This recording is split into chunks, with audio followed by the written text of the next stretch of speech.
Bonjour et bienvenue dans Retour vers la musique spécial tuto. Aujourd'hui, on va parler de tempo, comment trouver le tempo d'une chanson le plus facilement possible et surtout à quoi ça sert de trouver le tempo d'une chanson. Alors, trouver le tempo d'une chanson, c'est important lorsqu'on veut faire des edits, lorsqu'on veut par exemple couper des sections et les rallonger ou alors les dupliquer. Faire des edits, par exemple, si on a une partie de guitare qui fait 50 mesures et puis il y a deux mesures qui sont pas très très bien jouées, mais on sait que ces deux mesures-là sont mieux jouées un petit peu plus loin, donc on voudrait copier ces deux mesures-là particulièrement et les remettre à l'endroit où c'est mal joué. Pour faire ça, c'est mieux de travailler sur une grille, parce qu'on sait ce qui se passe, on sait où sont nos mesures, donc c'est plus facile de copier une section et de la déplacer de mesure en mesure, plutôt que de déplacer un petit bout et puis d'essayer de faire de la chirurgie avec la loupe et tout, ça va prendre deux plombs, quoi. Donc voilà, donc il faut mieux trouver le bon tempo de la chanson pour que nos pistes, toutes nos pistes audio séparées soient bien sur la grille. Donc là, j'ai reçu un multitrack d'un client. Et donc j'ai toutes les pistes séparées hein, de la chanson. Et j'ai évidemment ma piste de batterie séparée euh, qui se trouve à la fin. Donc on va écouter juste cette petite partie-là. Et puis ce qu'on va essayer de faire, c'est déjà dans un premier temps d'essayer de trouver la pulsation du morceau.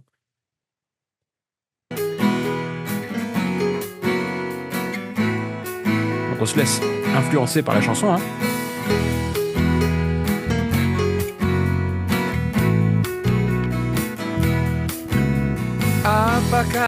Voilà, donc là j'ai réussi à trouver la pulsation du morceau, simplement bon, en me laissant driver par le groove un petit peu de la guitare, et puis surtout la batterie est rentrée, et la batterie joue sur le temps fort et sur le et du 2. Donc un 2 et 4 un 2 et 3 4 un 2 et 3 4. Et ça, je peux le voir dans la forme d'onde, je peux voir ça au niveau du transient. Alors le transient, qu'est-ce que c'est le transient? C'est une oscillation forte dans la forme d'onde. Donc on peut voir ici qu'il y a un changement abrupt dans la forme d'onde. Donc la forme d'onde du kick qui se trouve ici. Hein, si je joue ça, je sais clairement que ça va être mon kick. Et donc le transient, c'est ça, c'est un changement abrupt. Donc là, tel que je suis placé, en fait, ça, ce serait le temps fort de la mesure. Et ça, ce serait le et du 2. Ce qui veut dire que ça, ce serait très fortement le temps fort de la mesure d'après. Donc 1, 2 et 3, 4, 1, 2 et 3, 4, 1, 2 et, etc. Voilà, donc sachant ça, bah, c'est cool, maintenant je vais pouvoir caler, je vais pouvoir utiliser juste ce kick pour trouver mon tempo. Parce que là je suis à 120 par défaut, c'est certainement pas le tempo de la chanson, hein. De toute façon on le voit bien, j'ai aligné toutes mes pistes au début, donc à la première mesure, et je suis pas du tout sur la grille, hein. On peut voir que la mesure 2 elle est là, et on voit que bah, c'est pas du tout aligné sur la grille, donc il y a un problème. Donc c'est pas, le tempo n'est pas 120. Si je déplace cette piste-là, je vais le voir aussi, on va voir qu'on n'est pas à 120. Donc, ce que je vais faire, je vais d'abord commencer par travailler sur cette piste de kick. Je vais réduire, donc je vais couper en fait. Donc, soit on coupe, soit on prend la région gauche, enfin la partie gauche de la région et on la réduit jusqu'au premier kick. Alors, faites bien attention de réduire votre région ou de la couper exactement au moment où la forme d'onde commence à changer. Donc, vous voyez là, ma forme d'onde, elle quitte la région zéro à partir de cet endroit-là environ, hein. Donc, si vous êtes très fort et que vous avez un bon logiciel d'édit surtout, vous pouvez le faire très très précisément.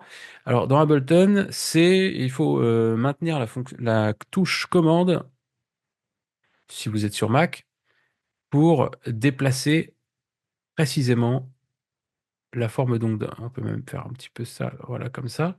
Voilà, et là, je vais vraiment me déplacer, c'est de la chirurgie, hein. Toc, voilà. Donc, je sais que ça, c'est vraiment le début de mon kick. Une fois que j'ai ça, qu'est-ce qu'il faut que je fasse? Il faut que je déplace toute ma région sur un temps fort, n'importe lequel.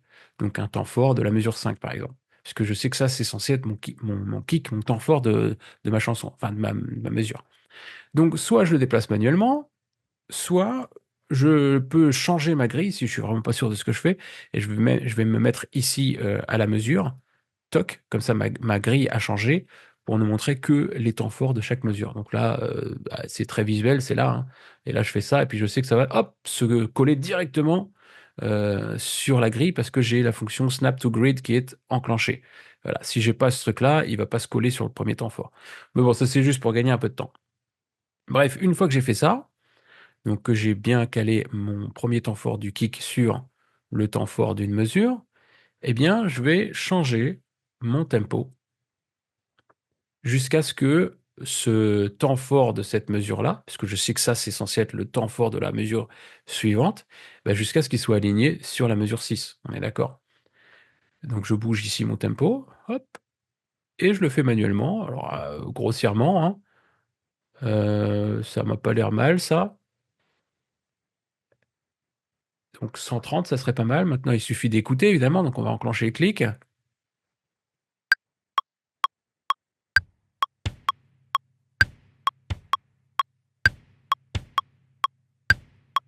Voilà, ça a l'air pas mal. Donc 130, c'était le truc qu'il fallait en fait.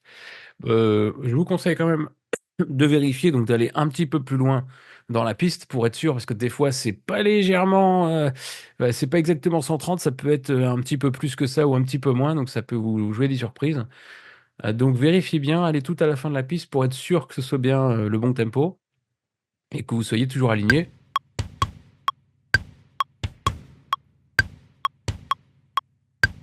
Voilà. Ça, c'est la fin de la chanson. Donc, je suis sûr que c'était bien 130, il n'y a pas de surprise. Voilà, voilà. Si, par exemple, par défaut, allez, je m'étais mis à 127 pour voir, on peut voir que c'est quasiment aligné au départ.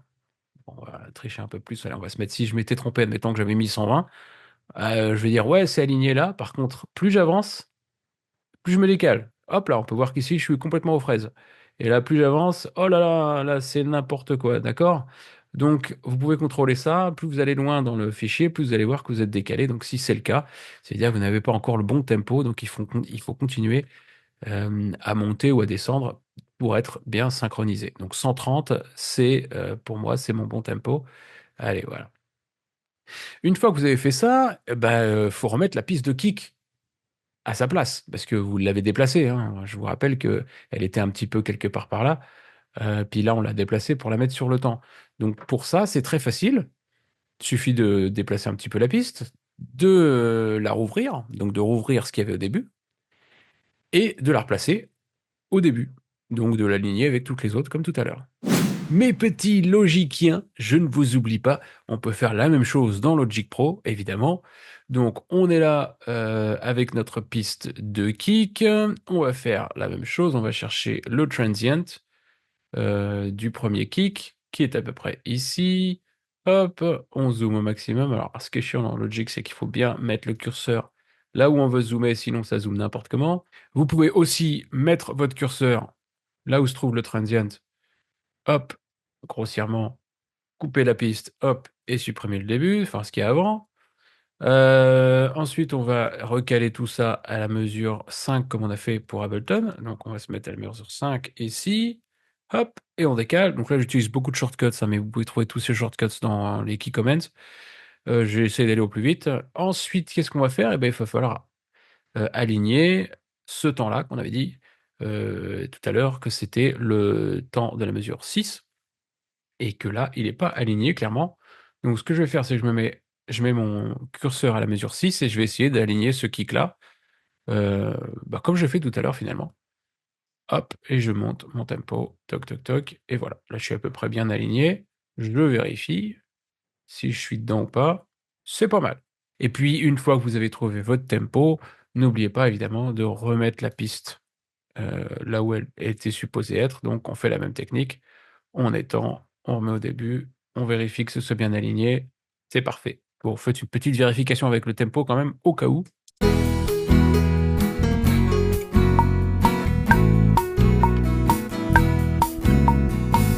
Alors maintenant, on va faire l'étape un petit peu plus compliquée où on a juste un fichier stéréo et on doit retrouver la pulsation, on doit retrouver le tempo de ce fichier-là. Comment est-ce qu'on fait?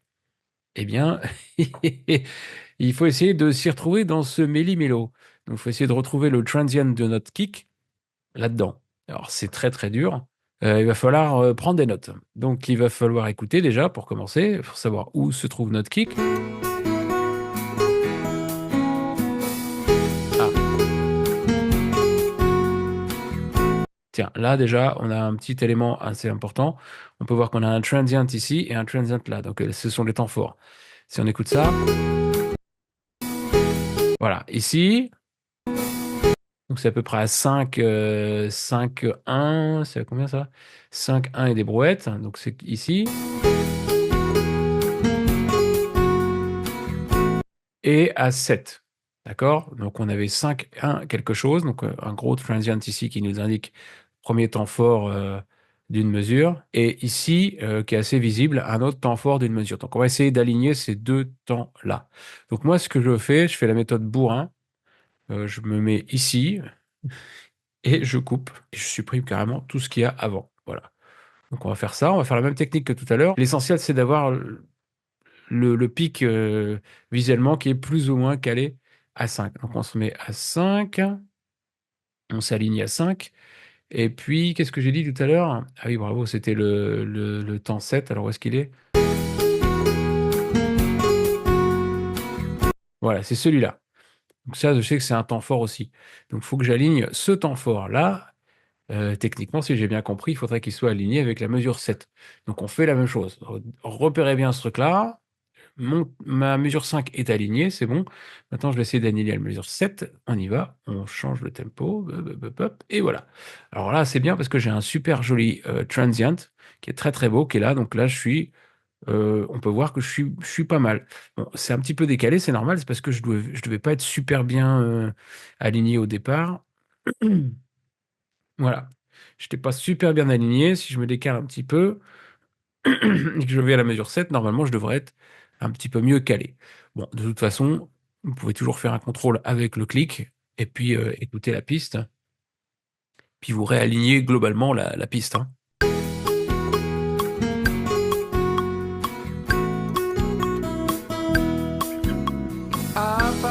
Voilà. Même chose, vous allez un petit peu plus loin dans la chanson et puis vous essayez de trouver, enfin de voir si le tempo est toujours bon très très loin dans la chanson.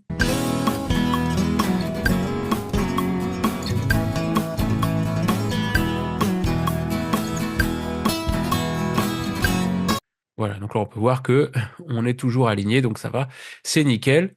Alors la dernière chose qu'il vous reste à faire, puisque vous venez de trouver le tempo, bah, c'est de remettre la piste au début. Et bah, si vous voyez là, hop, et bah, il me manque encore un truc. Je suis à la mesure 1, mais je sais qu'il reste quelque chose. Ça commence pas comme ça, c'est évident. Donc là, j'ai coupé un peu trop, trop, trop tôt. Donc ce qu'on va faire, c'est qu'on va redécaler encore tout ça d'une mesure pour pouvoir avoir la vraie intro. Donc assurez-vous bien de mettre la grille sur barre pour pouvoir déplacer votre fichier correctement sur la mesure et pas faire n'importe quoi. Et on réétend un petit peu plus et voilà. Voilà, donc là j'ai bien ma petite intro qui était là.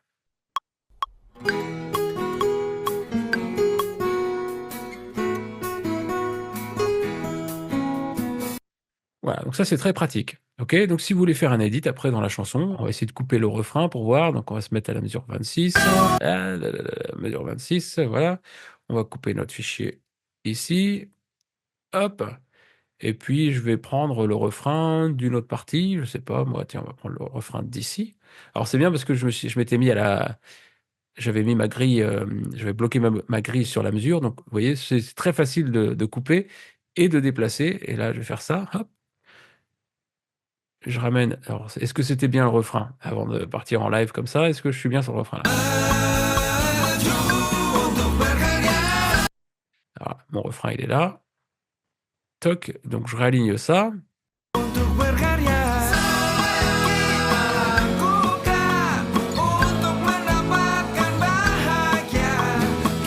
Voilà. Donc là, par exemple, je sais que je suis bien aligné. Et par contre, bah, c'est moche. Donc, il va falloir que je fasse un petit crossfade quelque part. Alors, quand vous faites un crossfade, faites gaffe parce que si vous voulez pouvoir sélectionner les deux pistes, dans Ableton, il faut bien s'assurer que la grille ne soit pas bloquée sur une barre. Sinon, ça va pas marcher. Il va pas vouloir le faire, il va vouloir faire des sélections de bourrin comme ça. Il va vouloir vous sélectionner carrément toute la mesure.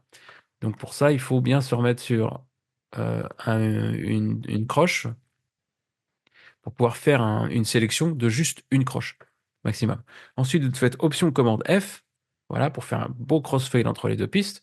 Et comme je l'avais recommandé en cours, ne surtout pas faire de crossfade sur le temps, pas très recommandé, parce que sinon vous risquez d'avoir deux kicks en même temps, puisque ça va faire crossfade de la piste précédente où il y avait le temps fort de la mesure qui va être un kick, et vous aurez aussi le kick de l'autre piste qui est aussi un temps fort. Donc vous allez avoir deux kicks qui vont être en crossfade. Ça risque de faire un problème de phasing qui est pas très très joli. Donc ne faites pas de crossfade sur le temps. Donc décalez un petit peu votre truc. Décalez-le un petit peu avant ou après en général. C'est mieux avant. Là, dans ce cas de figure-là, mon refrain, le refrain que je viens de couper, il est très très très très très bruyant. Il y a beaucoup plus de pistes qu'avant.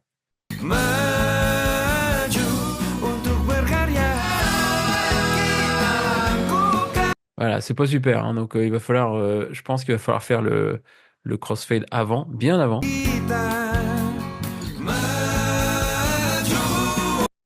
Voilà, faire un truc du style comme ça. Alors, vous voyez, faites gaffe à ce que vous faites, parce que là, on peut voir que la forme d'onde, elle bouge à mort.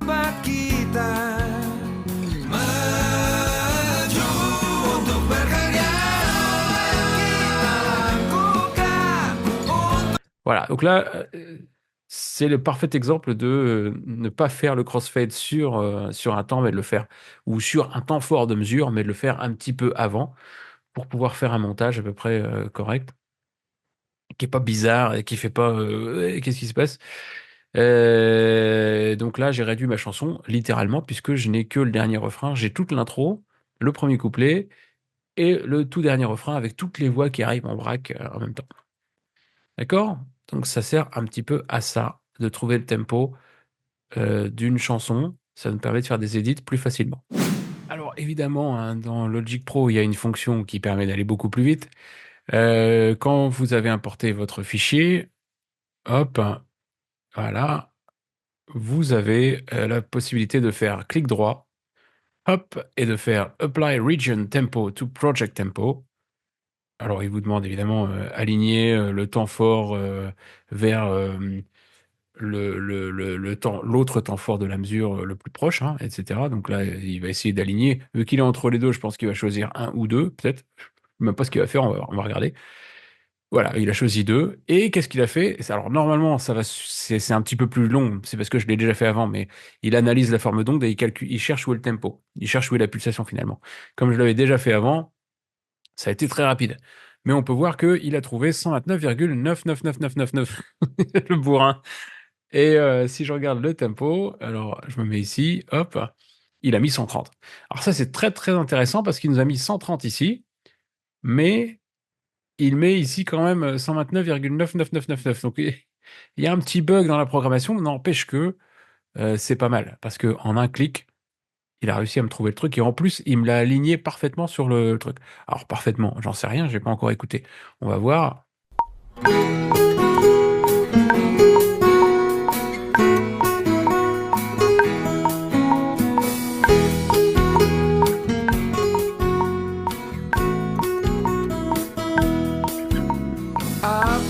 Ouais, c'est pas super bien aligné. Va peut-être falloir le faire vous-même. Ah bah, de toute façon, on peut le voir, hein. Regardez bien la forme d'onde. Vous voyez bien, ça doit être, c'est un transient, donc ça devrait être normalement sur un temps fort. Si on se met là pour voir. Non, ça, c'est clairement pas aligné. Donc si on se met là, par exemple, pour voir, et je recule un peu, hop.